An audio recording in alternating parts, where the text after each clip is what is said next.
BL Verma, Shri BL Verma, Shri BL Verma.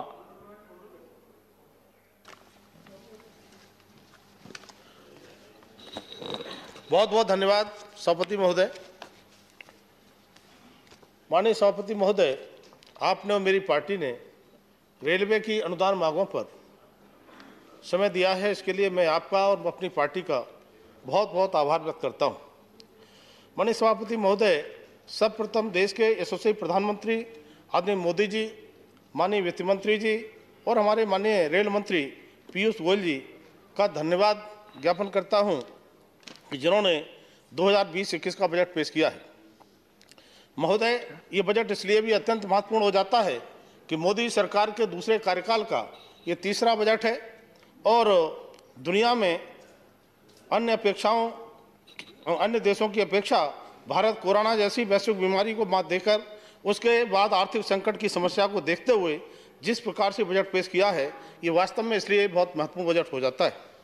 माननीय rail मंत्री जी ने 1 लाख करोड़ से अधिक का प्रावधान इसमें किया है। उन्होंने रेल को एक ऐसा विजन दिया है जिससे रेलवे के आधुनिक विकास में महत्वपूर्ण भागीदारी सुनिश्चित हो गई। महोदय, माननीय रेल मंत्री जी का मैं आभार इसलिए व्यक्त करना चाहता हूं कि उन्होंने उत्तर प्रदेश के लिए सर्वाधिक श्रमिक स्पेशल ट्रेनों का संचालन किया और साथ में रेलवे के उन कर्मचारियों के लिए भी धन्यवाद करना चाहता हूं जिन्होंने कोरोना जैसी वैश्विक बीमारी की स्थिति में हमको सेवा देने का काम किया है।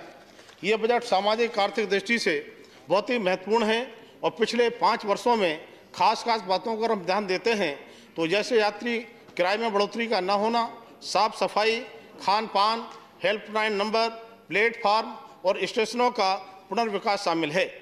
महोदय, आपके माध्यम से मैं सदन को बताना चाहता हूं कि इस वर्ष में एक भी बड़ा रेलवे हादसा नहीं हुआ है। नहीं तो पिछले कई सालों से हम सुनने को मिलता था कि सैकड़ों लोगों की जान चली गई, सैकड़ों लोग घायल हो गए और इसलिए आज की स्थिति में ये महत्वपूर्ण बजट ये हो जाता है। माननीय मोदी की सरकार जब से आई है तब से रेलवे को बहुत ही महत्वपूर्ण बजट लगातार दिया जा रहा है।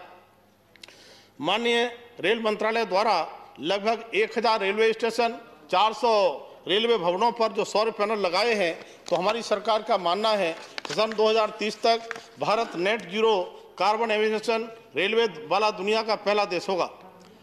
हमारे विपक्षी लोगों ने लॉकडाउन की स्थिति में जब कोरोना बढ़ रहा था उस समय आलोचना की थी, लेकिन वो आलोचना सही नहीं थी।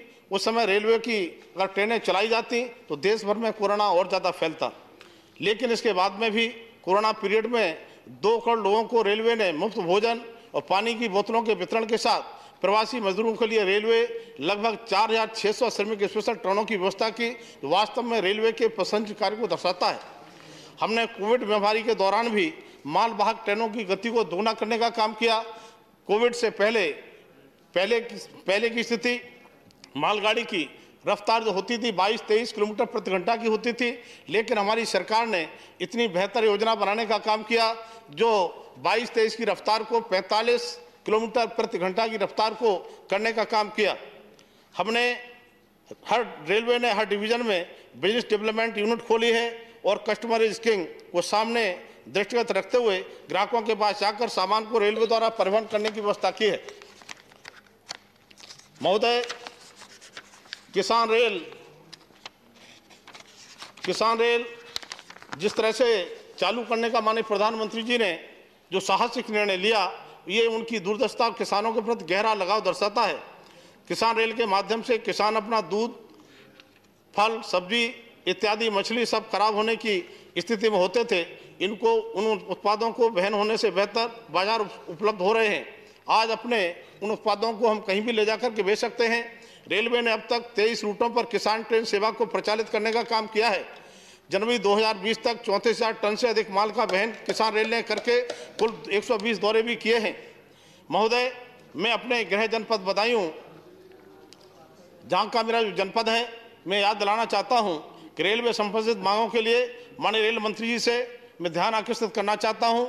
मान्यवर, मेरा गृह जनपद बदायूं जो दिल्ली और बदायूं के बीच में स्थित है और एक और बड़े क्षेत्रफल में गंगा बहती है तो दूसरी ओर रामगंगा बहती है, लेकिन दुर्भाग्य यह है कि गंगा के इस पार बॉर्डर से 25 किलोमीटर कासगंज में लखनऊ और दिल्ली आने जाने की सुविधा ट्रेन की है और उधर रामगंगा के उधर 25 किलोमीटर आगे जाकर बरेली और लखनऊ और दिल्ली आने जाने की सुविधा है। मान्यवर, मैं इसलिए और इसको इंगित करना चाहता हूं, मुझे लगता है कि ट्रेन की बात हम सब करते हैं, ट्रेन की पटरियों की बात सब करते हैं, लेकिन ट्रेन की पटरियों को जितना मैंने जाना है, जितना मैंने ट्रेन पर की पटरियों पर चला है, आप सब ट्रेन की यात्रा ऊपर किए होंगे, लेकिन 6th क्लास से लेकर के हाई स्कूल तक की पढ़ाई जो की थी 12 किलोमीटर ट्रेन की पटरियों पर रोजाना जाकर, ट्रेन की पटरियों पर जाकर, उन पत्थर की राहों पर जाकर के तब मैंने पढ़ाई की थी।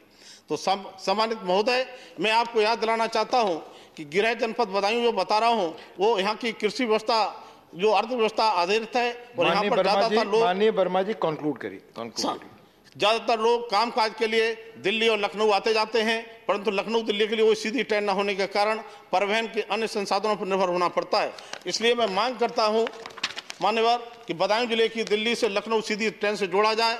यहाँ पर रेलवे ट्रैक भी है, बड़ी लाइन है, स्टेशन भी हैं। सिर्फ ट्रेनों का परिचालन नहीं होने से क्षेत्र के व्यापारी, किसान रोजगार की तलाश में जाने वाले श्रमिकों के लिए दिल्ली व लखनऊ एक तरह से दुर्बल जैसा होता है।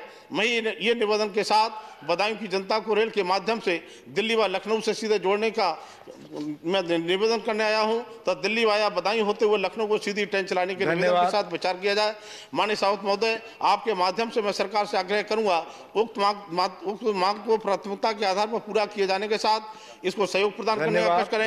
साथ ही पुनः इस रेल बजट पर आपका इसका समर्थन करता हूं। माननीय सभापति जी, आपने मुझे इतने महत्वपूर्ण विषय पर बोलने का अवसर दिया, इसके लिए मैं आपका बहुत Subscribe now and press the bell icon. Never miss an update.